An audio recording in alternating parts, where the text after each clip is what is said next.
So, sana wag mahawa yung mga bagong babies natin dito, mga kapatid. So, mga isang linggo na lang, pwede na rin pangunguin.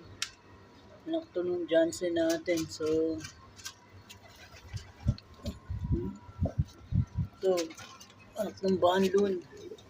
Labas sila ng mix. Pero Grizzle, tignan natin pag naglugon.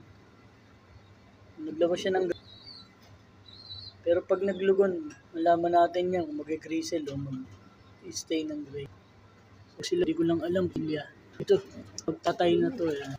Pas ng ito, ba ito muna na mapag-aim to. Itong grizzle, mahuhan. Saan tumatapos talaga na. So, subukan natin inbreed.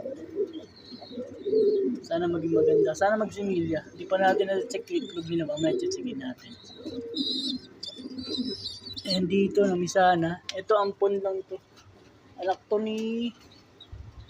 ng herbot natin. Si Perso. Malaki na. So, yung initlog nila nakaraan, walang similya. So, pinampon ko na lang tong anak na.